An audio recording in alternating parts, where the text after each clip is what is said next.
way.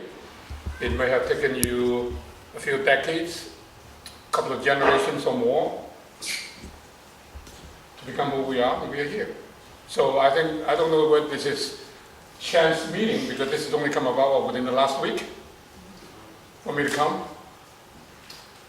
So, and then today I met John Cito, whom I met in 1980. 1980 in Birmingham, of all places. And all of a sudden the picture clicked that I've seen him before. And then you and Leland knew each other in the 70s. Yeah, in the 70s, Leland. Where is he? I don't know where he is. He's upstairs, showing his studio. Yeah, It's a lot of...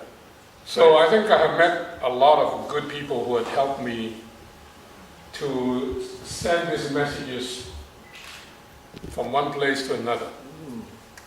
And I certainly appreciate the opportunity for me to be here to meet with you. So I think we should have a very open meeting as to how we want to continue our conversation. Going back to Burma on the 16th, to Hong Kong. I've been in Hong Kong for a few days, got all my equipment, all my contacts together, take some prints, and then I'll be back to Burma again. But I'm not running all over Burma. I mean, centralizing myself in the middle of Burma, called Mandalay. From there, from Mandalay, I will take a boat for 9 days into no man's land, and then when I come back, my own work of Chinese in Burma would begin, continue, I would say. I did that about a month and a half ago. I was on my own for about 9 days. I didn't know a single Chinese. And then I know Chinese in 3 different towns. And I wrote a note to my sponsor. I said, this is much more than I can handle.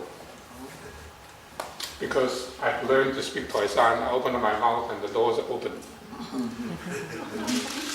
So, however, I need a different kind of contact. I really need old-timer contact. That will get me into the older society that is still lingering on. I don't know how much connection you still have in Cuba. Because of my language issue, since I don't speak Spanish, I always have to depend on an interpreter all the time. But once I find someone in a small town who can speak some Chinese, the town is open. And I can visit this and that, and different folks in small villages are of Chinese descent. So I need that kind of contact.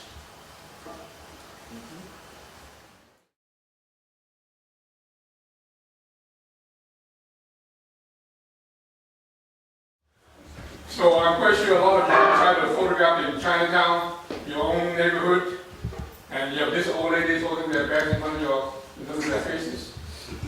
So I learned that lesson. And how to figure out how to bypass it.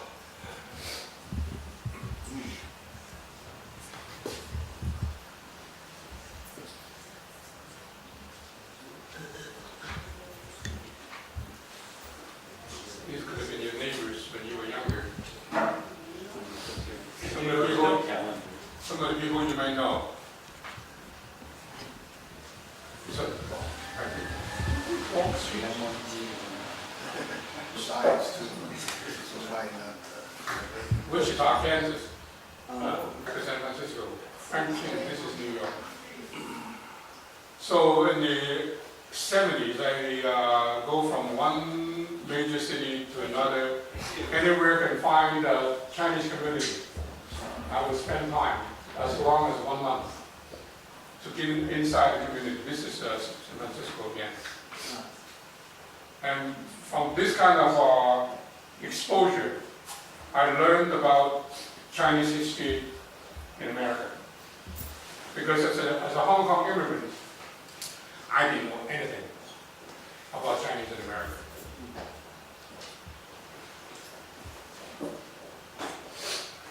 This is Stockton Street. So earlier when we were walking the street, I asked Leland, Chinatown hasn't changed at all since the 70s when I was here.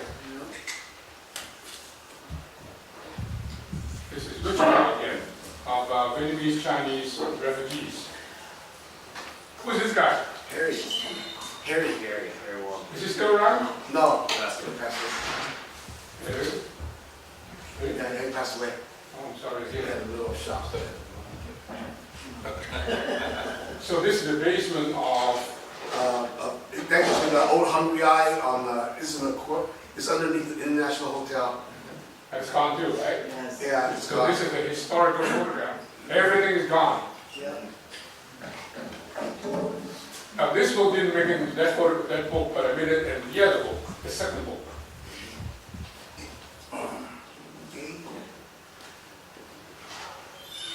Gone. Seattle. 就大黑啊. Yeah. So this is right here. Boston.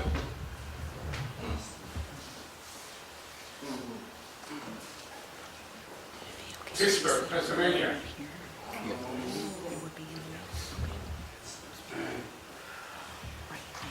There you go. Just a footnote, my Yes.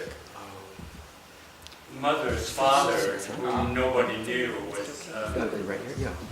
buried in Pittsburgh.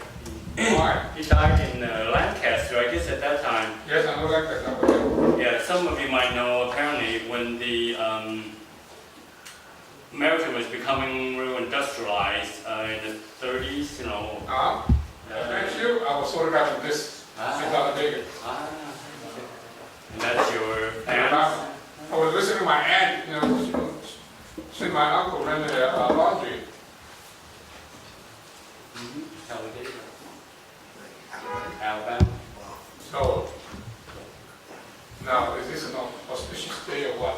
The day that Chairman Mao died, I was in San Francisco, I was at this newspaper.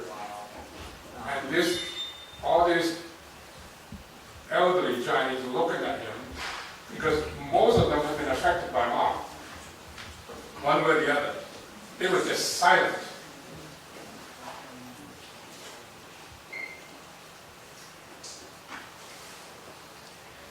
So in a small town, this is a diary of like 5 years, in 5 pages. And this elderly Taiwan woman that I befriended. All she did within those 5 years was to cut hair, 金毛, 跑头, 摸腰王, and 晒好, wash your hair. All the entry on these 5 sheets were about that. So I wrote a story about her. Some of you may have this book called The Dreams of the Golden Mountain that was published in 2000, the year 2000. I put it on Facebook. Maybe you can hit it up and take a look at it. You can actually buy this book on Amazon, somewhere around $85 to $105. But you contact me, I said, so Google my name and send me a message, email, something. So this is Mexico, Tijuana.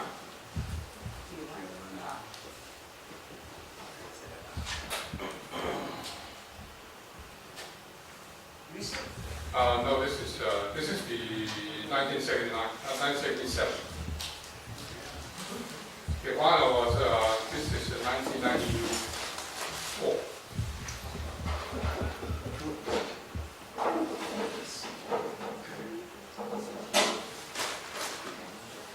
Okay, Baji, it's 2 o'clock. 2 o'clock, okay. We should begin somewhere. This is in the desert. In River Valley. Pittsburgh. Old folks home. Chinese. This is New York. Now, this is a message that's really important about the calendar. Is that dear friends, don't come to visit me. There's a bunch of crazy dogs, and people play loud music until 5 in the morning and they can never sleep. So it was in the Chinese Puerto Rican neighborhood. So tell you the story. To get to some of these neighborhoods, I was driving a bus and pickup truck. My tripod was in a canvas bag, so it wouldn't look like a tripod. My camera bag never says Nikon or Canon on it, okay? It's just an ordinary plastic bag. And these guys were gambling on the street, and they walked up right in front of me, next to my car, and checked out what I had inside. And then the guy at the door had something in his hand, also covered with a newspaper. And then he put his hand on my tripod bag. He looked up and down, and then let me go up. So this is not referring to that kind of neighborhood, that kind of living. And she really wanted me to marry her granddaughter. Did you? But I'm going now.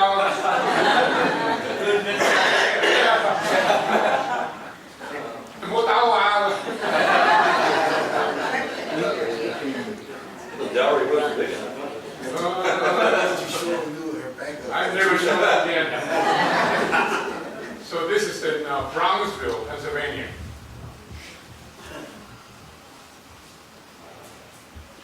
So this is how my ancestors had to make a living, and so are yours. So now Vietnamese Chinese, Wichita, Kansas. That's where you live. I live in Lawrence, Kansas. This is Stockton Street. Oh no, wait a minute. This is Kong and Burma. Nick behind the big hotel. Holiday Inn. On that side street. Is this Sacramento? That Holiday Inn is Washington Street. Washington. Washington. Well, it was this old Kong and Burma upstairs, all Skid Row Hotel. This is Tijuana.